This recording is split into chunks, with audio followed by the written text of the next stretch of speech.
Magandang oras po sa inyo lahat na nakikinig sa akin. Meron na akong gustong sagutin ang bato ng Malacanang. Noong nagpunta ako sa Roma, binato ako ng katakot-takot na mga trolls. Ang tawag ko dyan, attack dog. Alam nyo ba attack dog? Ulol na aso, pag nakaamoy ng pera, kakagat.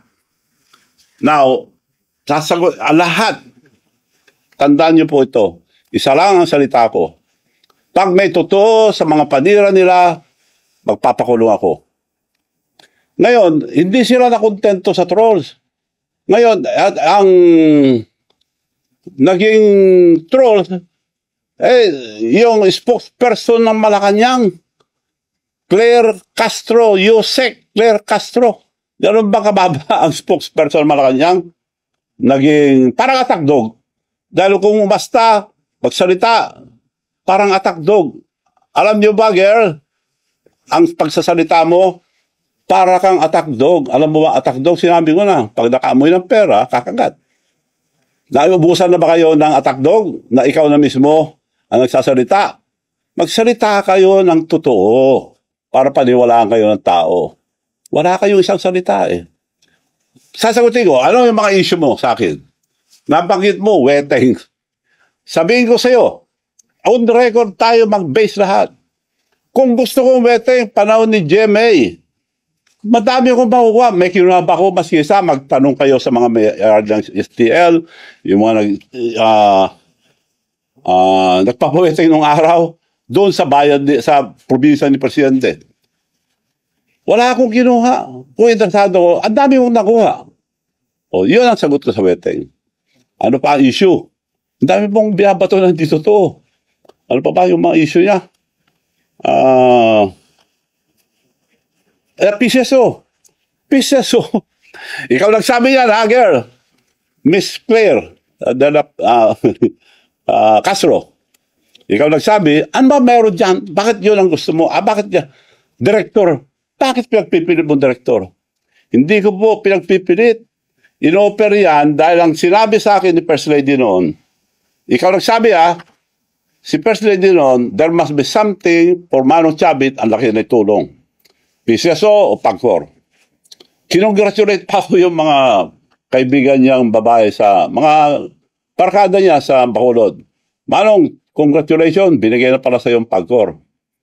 Oh, mabuti naman para ibigay ko sa mga mayors ako para ang dami tumulong kasi. Hindi rin binigay. Siba, okay lang, nagtabo ba ko? Antay, mag-antay pa rin ako. Antay.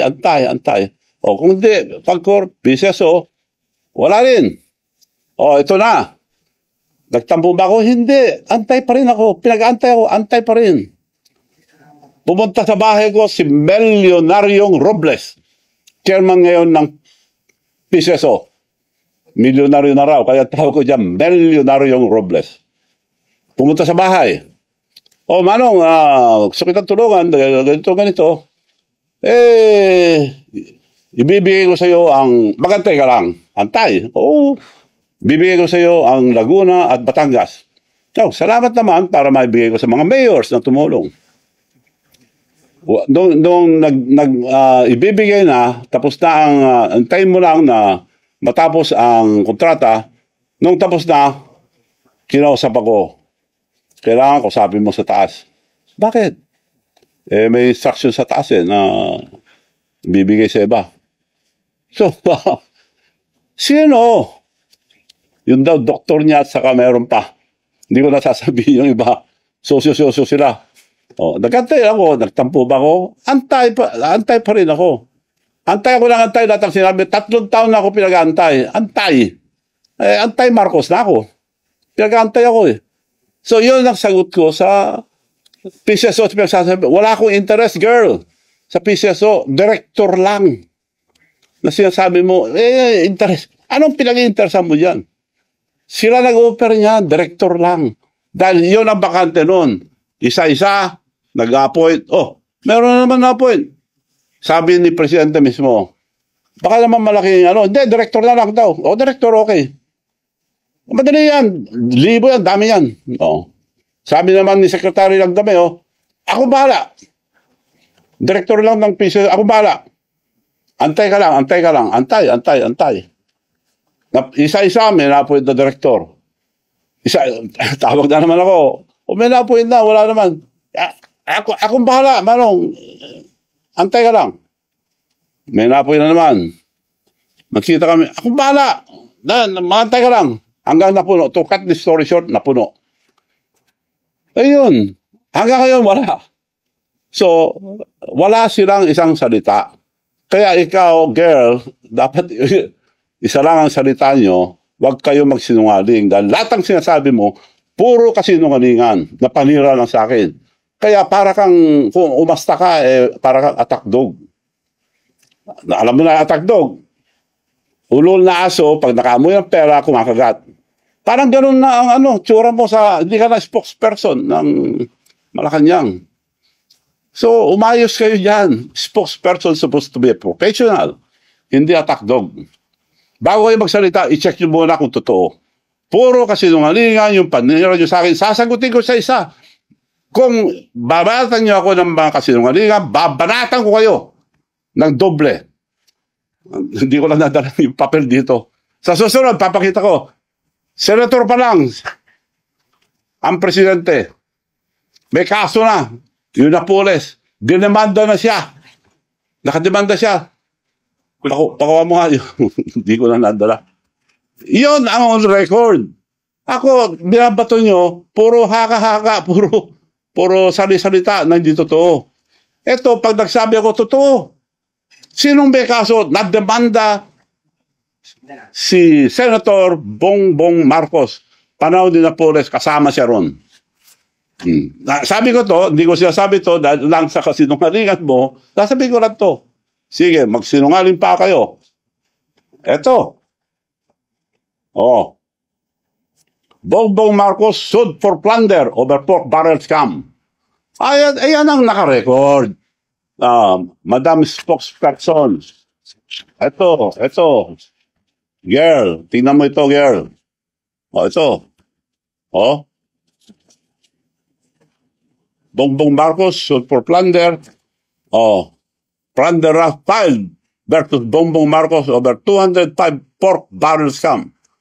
Yan ang record. Hindi ko na sana ilalabas to, pero girl, ikaw nag-umpisa, tatapusin ko. Pagsalita kayo, yung totoo. Ako, sasagutin ko kayo, puro totoo ilalabas ko. So, yun lang po ngayon. Marami pa kayong maririnig. Antayin natin yung mga tagdog. Puro kasinungalingan. Ulitin ko po, kung may katotohanan, yung mga sinasabi nyo sa akin, magpapakulong ako. Hindi ako gagaya yun, nagsisinungaling. So, kontento ka na, girl, na wala akong interest sa PCSO, sila na nga ako. Pinag-antay-antay ako. 3 taon ako nag-antay. Now, you cannot blame me. Antay-Marcos na ako. Pinag-antay na ako. Silang gumawa sa akin eh. Gumastos ako. Tinulungan ko sila. Araw-araw kami lang lumalabas. Unang labas pa lang, presidente, inisulto na ako sa Japan. Sinabi ko na yun, ulit-ulit. Binati lahat na nasa presidential table, pinalala pa yung anak niya, Sandro, Dad, Manu Chavez here. Hindi ako pinansin. Bastos yun, pero hindi ako nagtampo. Kinausap ko pa rin sila. Nasaktan ako? Of course, nasaktan ako. Dahil tao lang ako, hindi ako plastic. So, girls, tandaan mo ito. Dahil kasama ka na sa nag-atake sa akin, sasagutin kita maski sa anong sabihin mo. Pero magpakatotoo kayo. Marami akong ilalabas. Totoo lang lahat. Maraming salamat po at sa susunod, magkita-kita po ulit tayo.